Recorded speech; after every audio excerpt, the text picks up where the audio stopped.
आप ED officer लोगों के पास क्या मतलब कंप्लेन कर रही हैं कि बहुत टाइम हो गया, ये लोग रजिस्ट्री नहीं कर रहे, सामने से क्लियर नहीं कर रहे हैं और अभी फॉल्स एलिगेशन सब लगवा रहे हैं ये सब चीज़ लेके। तो मैं जयकामदार सन ग्रुप का मालिक जो है उससे ही तो कंस्ट्रक्शन के अगेंस्ट लेके, तो वही मैं देखी न्यूज़ में, तो मैं डर गई कि क्या हुआ क्या, तो मैं वही आई, तो यहाँ सब लोग देखी, तो मैं I had a talk with them कि ये सब ऐसा हुआ है। बताया कि कैसे आपको भी चीट किया गया है। हाँ, चीट हो रहा है क्योंकि अभी तक रजिस्ट्रेशन का कोई बात नहीं हुआ, इवन बाहर देख लीजिए कुछ क्लियर भी नहीं किया है। দেখতে পাচ্ছি হাতে নথি নিয়ে এই ডকুমেন্ট তোমাকে একটা জিনিস দেখাবো, খুবই ইম্পর্টেন্ট ডকুমেন্ট आप हाथ में लीजिए।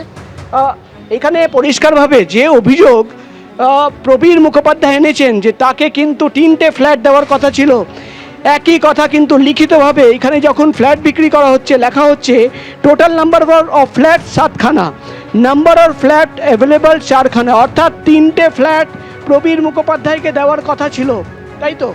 মানে ল্যান্ড ওনার को देना था ये बाकी 3। सब बात बोले थे कि कुछ लोग हैं जिनको फ्लैट दे दिया जाएगा। অর্থাৎ নথি ডকুমেন্ট বলছে যে 3টে ফ্ল্যাট প্রবীর মুখোপাধ্যায়কে দেওয়ার কথা ছিল, কিন্তু সেই ফ্ল্যাট দেওয়া হয়নি এবং জনতা দরবারে পৌঁছানোর মাত্র 24 ঘন্টার মধ্যে আমরা দেখতে পাচ্ছি ইডি আধিকারিকরা প্রবীর মুখোপাধ্যায়ের সঙ্গে কথা বলতে তারা এখানে এসে পৌঁছেছেন, তাকে খুঁজে পাওয়া যায়নি, কিন্তু একাধিক কমপ্লেনেন্টরা এসে ইডি আধিকারিকদের সঙ্গে কথা বলেছেন এবং ইতিমধ্যেই প্রবীর মুখোপাধ্যায় কোথায় রয়েছেন সেই ব্যাপারে তারা সূত্র তথ্য পেয়েছেন এবং তার সঙ্গেও কিন্তু কথা বলার প্রস্তুতি নিচ্ছেন ইডির গোয়েন্দারা। অর্থাৎ যে অভিযোগ যে প্রবীণ একজন কলকাতার একজন সিনিয়র সিটিজেন প্রবীণ নাগরিক, তাকে কিন্তু রীতিমতো তার কাছ থেকে সমস্ত শর্ত মেনে প্রথমে জমি নিয়ে নেওয়া হলো, নিল সান গ্রুপের মালিক জয়কামদার, এবং পরে কোনো কন্ডিশন না মেনে তাকে হুমকি দেওয়া হলো, তার কাছ থেকে 17 লক্ষ টাকা আরও ডিমান্ড করা হলো।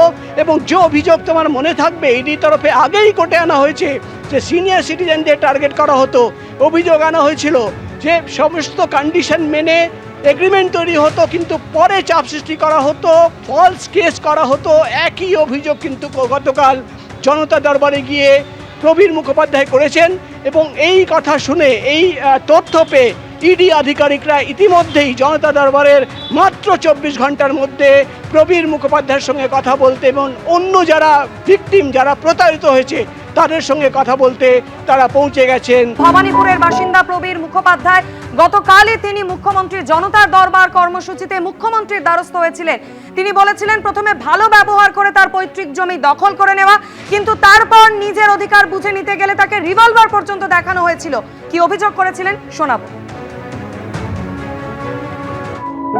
আমার বাড়ি হচ্ছে টাউনশন রোড, সেখানে একটি পৈতৃক ভিটা, সেটাকে আমরা প্রমোটারকে দিয়েছিলাম অনেক, যে নতুন করে ডেভেলপ করে আমাদের ফ্ল্যাট যেমনভাবে প্রত্যেকে হ্যান্ডওভার করে সেইভাবে দেবে।